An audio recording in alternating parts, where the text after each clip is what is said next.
The ocean is the perfect accomplice. It is vast, it is deep, it is silent. It swallows evidence, it washes away blood, and it keeps secrets better than any grave on land. If you commit a crime in the middle of the Atlantic, there are no neighbors to hear the screams. There are no CCTV cameras to record the struggle. There is only the wind, the waves, and the endless horizon. On November 16, 1961, a Greek freighter called the Captain Theo was navigating the Northwest Providence Channel in the Bahamas. It was a routine voyage. The crew was going about their business, scanning the blue waters for navigation buoys or debris. Suddenly, a lookout spotted something. A tiny white speck bobbing in the waves. It looked like a piece of trash, maybe a crate, maybe a piece of driftwood. But as the ship got closer, the crew realized with horror that the speck was moving. It was a small cork float, barely 2 feet wide. And slumped over it, burned by the sun, dehydrated and barely clinging to life, was a child. An 11-year-old girl with blonde hair, her skin blistered, her eyes swollen shut, drifting alone in the middle of the ocean. When they pulled her aboard, she couldn't speak. She couldn't cry. She was a ghost. The world was captivated. The photo of her, tiny, fragile, looking up at the massive ship, became one of the most famous images of the 20th century. They called her the sea waif. Everyone asked the same questions. Where did she come from? Where are her parents? How did she survive? But back on land, a man named Julian Harvey was telling a very different story. He was the captain of a ship called the Bluebelle. He had been rescued days earlier, alone, in a dinghy with the dead body of a young girl. He told the Coast Guard a tragic tale of a sudden squall. He told them the mast broke. He told them a fire started. He told them the ship sank and he was the only one who tried to save them. He was playing the role of the grieving hero. But Julian Harvey didn't know about the white speck. He didn't know that the ocean had refused to keep his secret. He didn't know that the 11-year-old girl he left to drown was currently sitting in a hospital bed, drinking water, and preparing to tell the world what really happened on the Bluebelle. This is the story of Terry Jo Duperrault. It is a story of a dream vacation that turned into a massacre. It is a story of survival against impossible odds. And it is the story of how one little girl's refusal to die unraveled a perfect crime.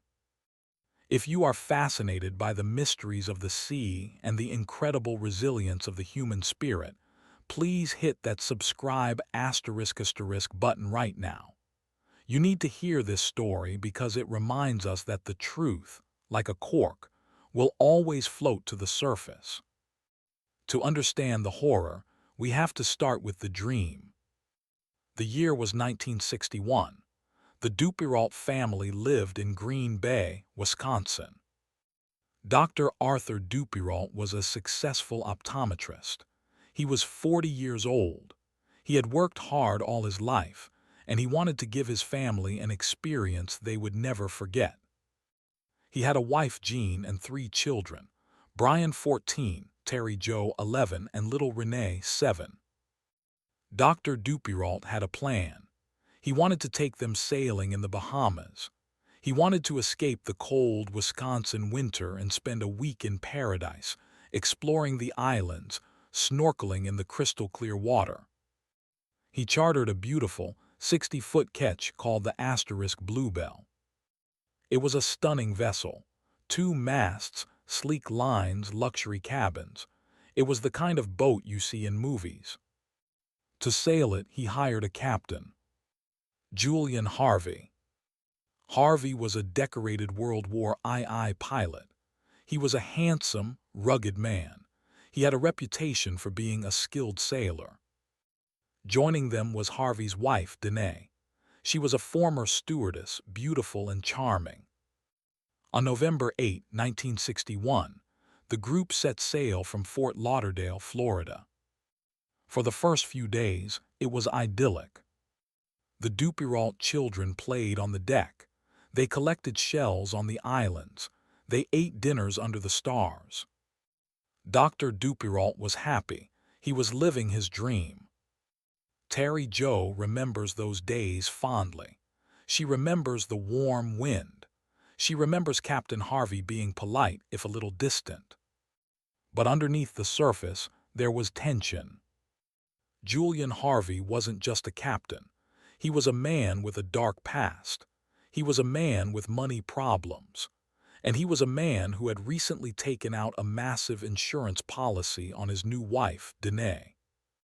The Duperrault family didn't know they were sailing with a ticking time bomb. They thought they were on a vacation.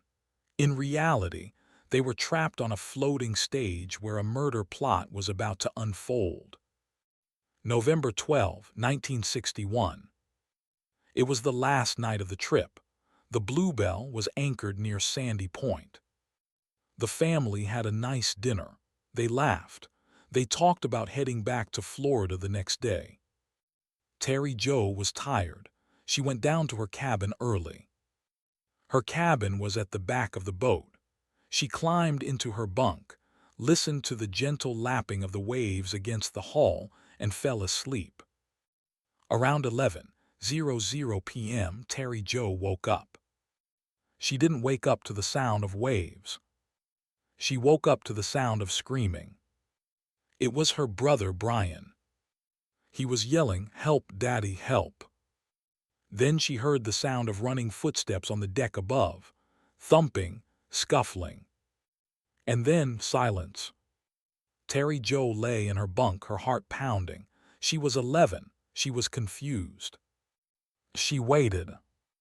After a few minutes, she decided to go investigate. She climbed out of bed. She walked out of her cabin. She walked into the main cabin area. And there, she saw the first sign that her world had ended. Lying on the floor of the main cabin were her mother, Jean, and her brother, Brian.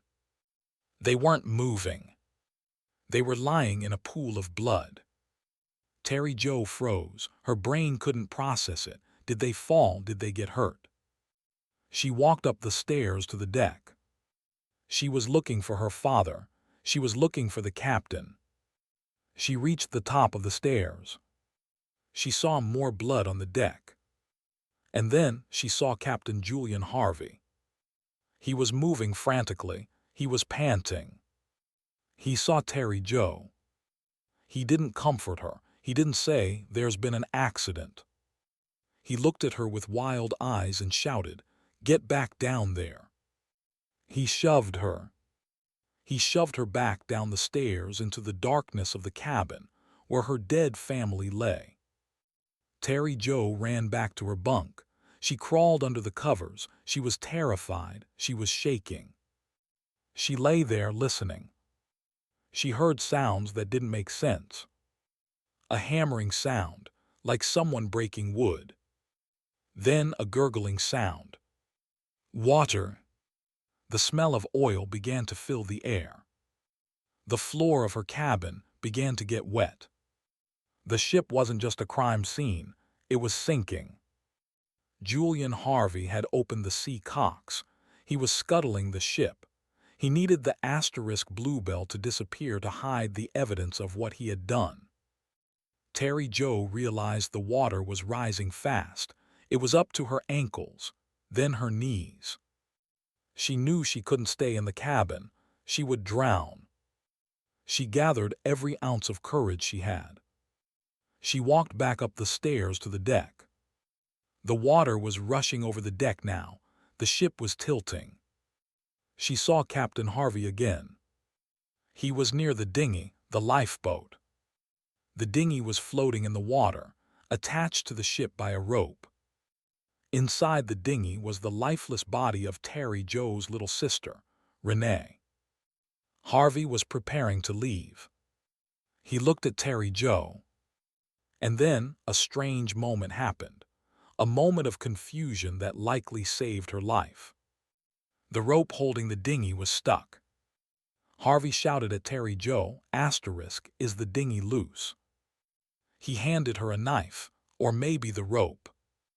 Terry Jo, in shock, just stood there. She let the rope go. The dinghy drifted away. Harvey panicked. He jumped into the ocean to swim after the dinghy. He abandoned the ship. He abandoned Terry Jo. He left her alone on a sinking vessel in the pitch-black ocean. Terry Jo was standing on the deck. The water was rising. The ship was groaning as it died. She looked around. There were no life jackets nearby. She saw a small cork float. It wasn't a raft. It was just a rectangular float about 2 feet by 5 feet. It had a webbing in the middle. She untied it. Just as the Bluebelle lurched downward, beginning its final descent to the bottom of the ocean, Terry Jo threw the float into the water. She jumped. She swam to the float. She climbed onto it. She watched as the Bluebelle disappeared beneath the waves. She watched as the mast sank. And then she was alone. The silence returned. Just minutes ago she had a family. She had a future. Now she was floating on a piece of cork, wearing only a thin white blouse and pink pants. She had no water, no food, no cover from the sun. She was 11 years old, and she was a speck in the Atlantic. While Terry Jo was beginning her ordeal, Julian Harvey was enacting his plan. He reached the dinghy. He pulled himself in. Inside was the body of 7-year-old Renee. She had drowned.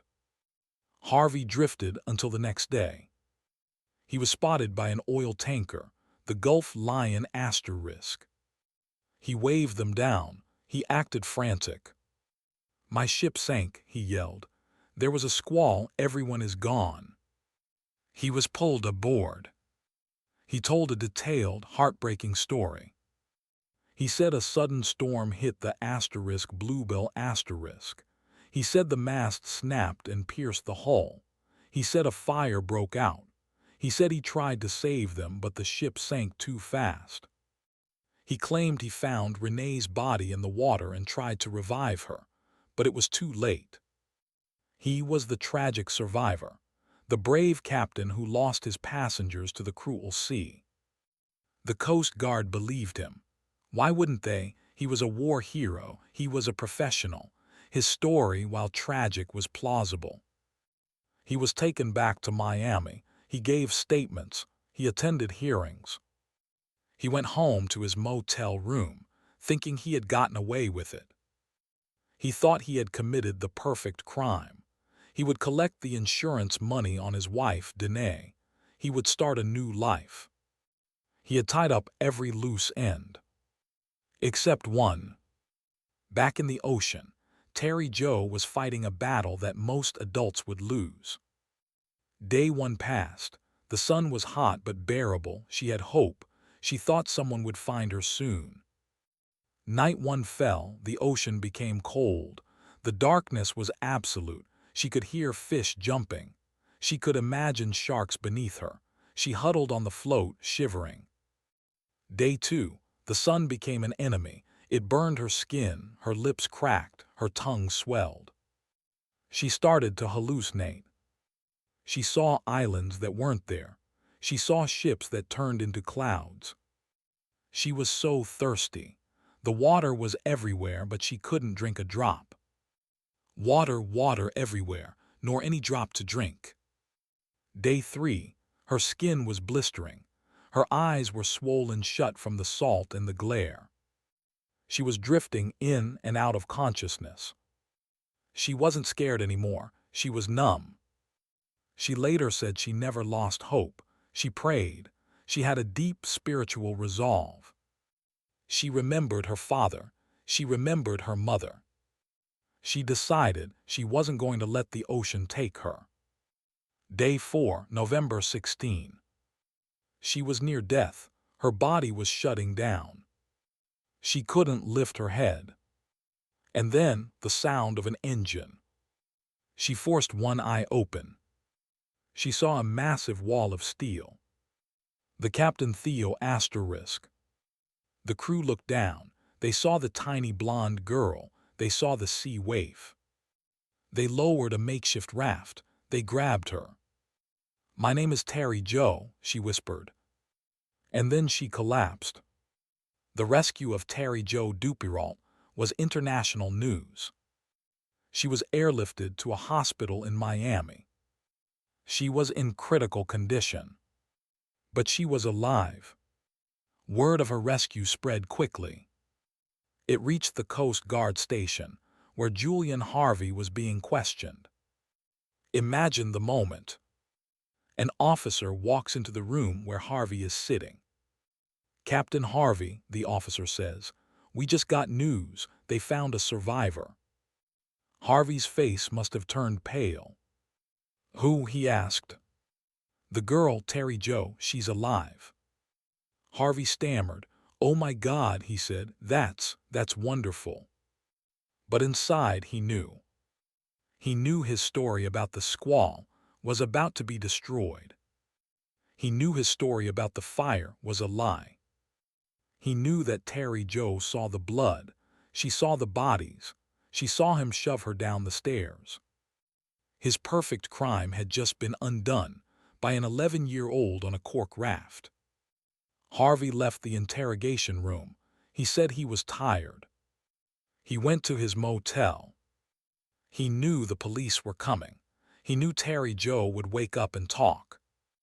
The next morning, a maid at the motel heard a noise. She entered the room. She found Julian Harvey dead on the bathroom floor. He had slashed his femoral artery. He had committed suicide. He left a note. It was ramming, incoherent.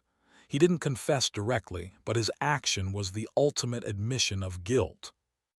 Meanwhile, at the hospital, investigators went to see Terry Jo. They were gentle. "Terry Jo, can you tell us what happened?" She spoke softly. "There was no storm," she said. "There was no fire. The mast didn't break. I saw blood. I saw my mother and brother on the floor. The captain pushed me." Her testimony, simple, clear, and innocent, filled in the blanks. Investigators pieced it together. Harvey had planned to kill his wife, Danae, for the insurance money, $20,000 double indemnity. Dr. Duperrault likely saw him do it, or tried to intervene. So Harvey had to kill Dr. Duperrault. Then he had to kill Jean and Brian, because they were witnesses. He scuttled the ship to hide the bodies. He planned to leave on the dinghy with Renee's body to make it look like he tried to save someone. He thought Terry Jo would drown in the cabin. He killed 5 people for $20,000. And he almost got away with it. Terry Jo healed physically, her skin recovered, her eyes opened. But emotionally, the road was long. She was an orphan. Her entire family was gone. She was sent to live with her aunt and uncle in Wisconsin. But here is the tragedy of the era. Nobody talked about it. In 1961, people didn't discuss trauma. They didn't have therapy for kids. Her aunt and uncle told her, "We don't talk about the accident, we don't cry." They changed her name to Tear. They tried to erase the past. For 20 years, Terry Jo didn't speak about the asterisk Bluebelle. She lived with the memories locked inside her. She lived with the guilt of being the only one. Why me? Why did I survive? She worked, she married, she had kids, but the shadow of the ocean was always there. Decades later, Terry Jo, now calling herself Tear Duperrault Fassbender, decided it was time to speak. She realized that keeping the secret was letting Harvey win. She wrote a book called Asterisk Alone, Orphaned on the Ocean Asterisk. She started giving interviews. She reclaimed her story. She talks about the spiritual experience on the raft. She says she never felt alone. She felt a presence. She believes her family was with her, protecting her. She says that the ocean, which took everything from her, also gave her a strength that is unbreakable. She also clarified the mystery of the captain's suicide. Many people thought he killed himself out of grief. Terry Jo set the record straight. He didn't kill himself because he was sad. He killed himself because he got caught. He was a coward. The story of Terry Jo Duperrault is a testament to the power of truth. Julian Harvey constructed a lie that was as big as the ocean. He had the authority. He had the experience. He had the hero narrative. But all it took to destroy that lie was one small voice. One 11-year-old girl who refused to let go of a piece of cork. It serves as a chilling reminder that there is no such thing as a perfect crime. There is always a witness. Sometimes the witness is forensic evidence. Sometimes it's a camera. And sometimes it's a little girl floating in the vast blue Atlantic, holding onto life with a grip that death itself couldn't break. This story is one of the most haunting survival tales I've ever heard. The image of her alone on that raft for 4 days is terrifying. Do you think you could have survived 4 days at sea with no water? It seems impossible. Let me know your thoughts in the comments below. If you are amazed by Terry Jo's resilience, please hit that asterisk button. It helps honor her family's memory. And subscribe so you don't miss next week's video. I'll be covering the story of a man who was swallowed by a sinkhole while sleeping in his own bed. Stay safe, respect the ocean, and never underestimate the will to live.